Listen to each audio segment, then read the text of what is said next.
दोस्तों, मैं हूं गुमनाम और आप सुन रहे हैं हॉरर कहानी, वो भी मेरी जुबानी। दोस्तों, आज की कहानी ट्रक ड्राइवर की है जिनका नाम महावीर सिंह है। तो चलिए अब यह कहानी महावीर सिंह के नजरिए से सुनते हैं। लेकिन उससे पहले आप लोग से एक शिकायत है। आप लोग स्टोरी को पूरा सुनते हैं लेकिन लाइक नहीं करते हैं। इस बार मैंने आप लोगों से बहुत उम्मीद लगाई है कि आप लोग अब की बार वीडियो को लाइक भी करेंगे और चैनल को सब्सक्राइब करके अपना सपोर्ट भी जरूर दिखाएंगे। तो अब ज्यादा समय नहीं लेते हैं, चलिए कहानी की शुरुआत करते हैं। मेरा नाम महावीर सिंह है और मैं उत्तर प्रदेश के कानपुर शहर में रहता हूं और पिछले 14 साल से ट्रक चलाने का काम करता हूं। मेरे घर में मेरी बीवी सुनीता और 2 बच्चे रहते हैं और मेरी जिंदगी का बस एक ही सहारा है, मेरा ट्रक। क्यों के इसी ट्रक की वजह से मेरे घर का चूल्हा जलता है। मैं बचपन से गरीबी में पला बढ़ा हूँ और मेरे पिताजी भी ट्रक चलाया करते थे, लेकिन एक एक्सीडेंट में उनकी मौत हो गई थी और तब से मेरे कंधों पर ही पूरे घर की जिम्मेदारी आ गई थी। मैं एक ट्रांसपोर्ट कंपनी के लिए काम करता था जिसका मालिक महेंद्र सिंह नाम का आदमी था। वह आदमी काफी स्ट्रिक्ट नेचर का था और उसके लिए बस माल की डिलीवरी इंपॉर्टेंट होती थी। उससे कोई फर्क नहीं पड़ता था कि ड्राइवर किस हाल में सफर कर रहा है, बस समय पर माल पहुंचना चाहिए। उस रात जो मेरे साथ हुआ, उसके बाद से मेरी पूरी जिंदगी बदल गई और आज भी जब मैं रात को हाईवे पर किसी ट्रक की हॉर्न सुनता हूं तो मेरा शरीर डर से कांपने लगता है। यह बात लगभग 3 साल पुरानी है। दिसंबर का महीना चल रहा था और उत्तर प्रदेश में ठंड अपने चरम पर थी। शाम का वक्त था और मैं अपने घर के बाहर ट्रक साफ कर रहा था। तभी मेरे फोन की घंटी बजती है।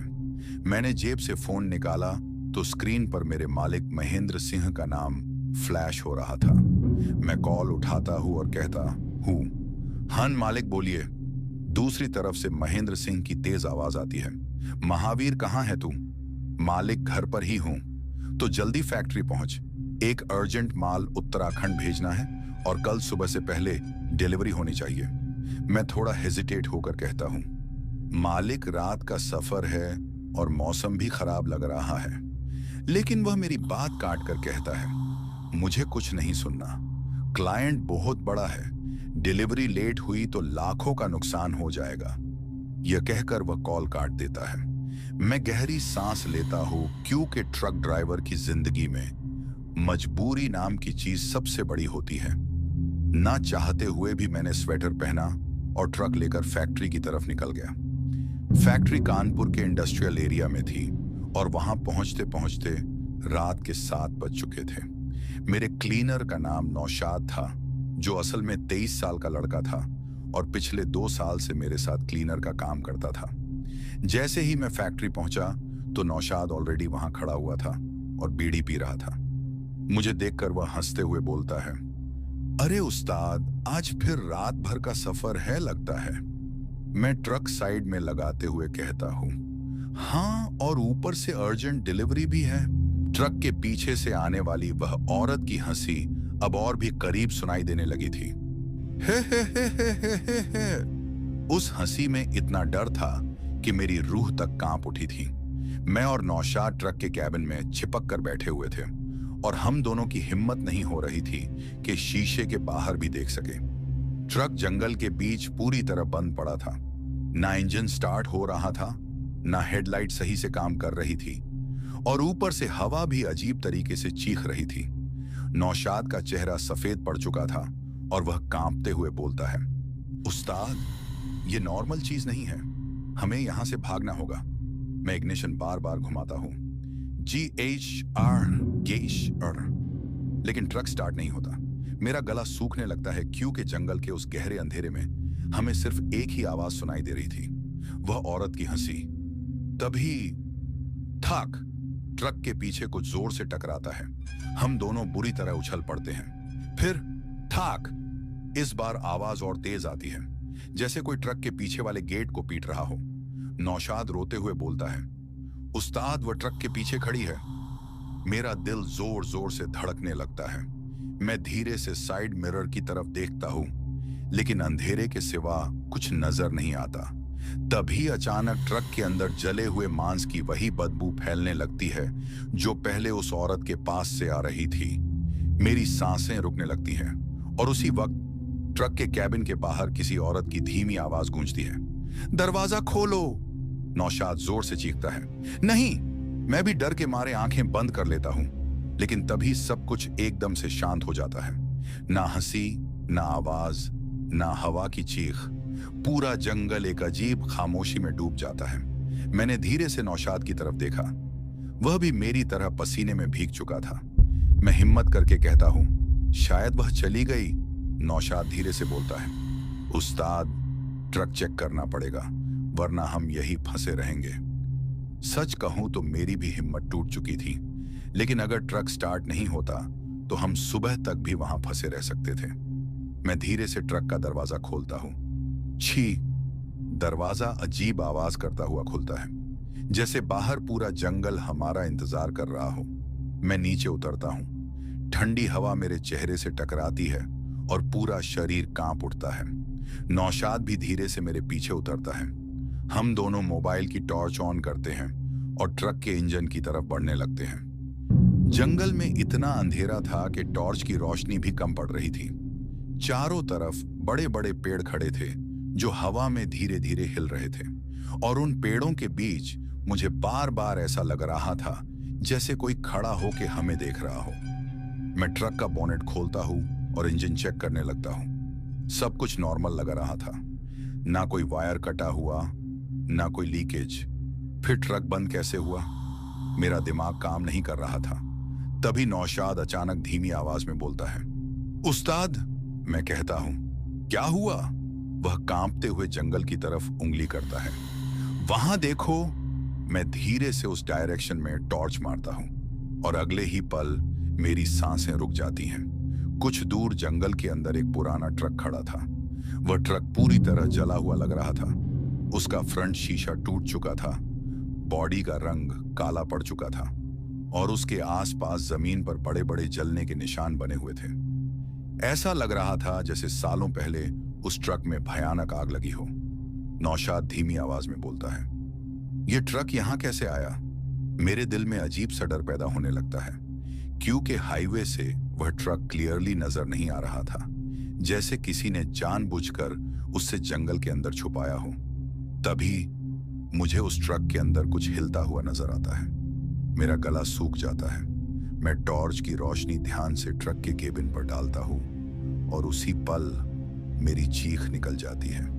ट्रक के अंदर वही औरत बैठी हुई थी, वही जला हुआ चेहरा, वही बाहर निकली हुई सफेद आंखें और वही बड़े बड़े काले दांत। वह सीधा हमारी तरफ देख रही थी। उसका चेहरा आधा अंधेरे में था और आधा टॉर्च की रोशनी में। उसके चेहरे का जला हुआ मांस लटक रहा था और उसके बाल कैबिन के अंदर अजीब तरीके से हिल रहे थे। नौशाद डर के मारे पीछे हट जाता है। या अल्लाह! लेकिन सबसे डरावनी बात अभी बाकी थी, क्योंकि अगले ही पल वह औरत धीरे धीरे मुस्कुराने लगती है। उसकी मुस्कान इंसान जैसी नहीं थी। उसके मुंह के कोने कान तक फटने लगते हैं और फिर वह ट्रक के अंदर बैठे बैठे अपना सर टेढ़ा कर लेती है। खां! उसकी गर्दन से हड्डियां टूटने जैसी आवाज आती है। मेरा पूरा शरीर सुन्न पड़ जाता है। तभी अचानक वह औरत एक झटके में ट्रक के अंदर से गायब हो जाती है, बस 1 सेकंड में, जैसे वह कभी वहां थी ही नहीं। नौशाद जोर से चीखता है, बिहागू! हम दोनों जान बचाकर अपने ट्रक की तरफ भागने लगते हैं, लेकिन तभी मेरे पैर अचानक वहीं जम जाते हैं, क्योंकि हमारे ट्रक का कैबिन अब धीरे धीरे हिल रहा था, जैसे अंदर कोई बैठा हो। ट्रक का हॉर्न अपने आप बजने लगता है, प्यान! और अगले ही पल ट्रक के अंदर की लाइट अपने आप ऑन हो जाती है। मैं और नौशाद वहीं खड़े रह जाते हैं, क्योंकि ट्रक के ड्राइवर सीट पर वही डाकिनी बैठी हुई थी। उसके दोनों हाथ स्टीयरिंग पर थे और वह धीरे धीरे अपना जला हुआ चेहरा हमारी तरफ घुमाने लगी। ट्रक के ड्राइवर सीट पर बैठी वह डाकिनी धीरे धीरे अपना जला हुआ चेहरा हमारी तरफ घुमाने लगी। उसकी सफेद निकली हुई आंखें सीधा मेरी आंखों में घूर रही थीं और उसके मुंह से काला जले हुए खून जैसा कुछ टपक रहा था। मेरा और नौशाद का शरीर बुरी तरह कांप रहा था।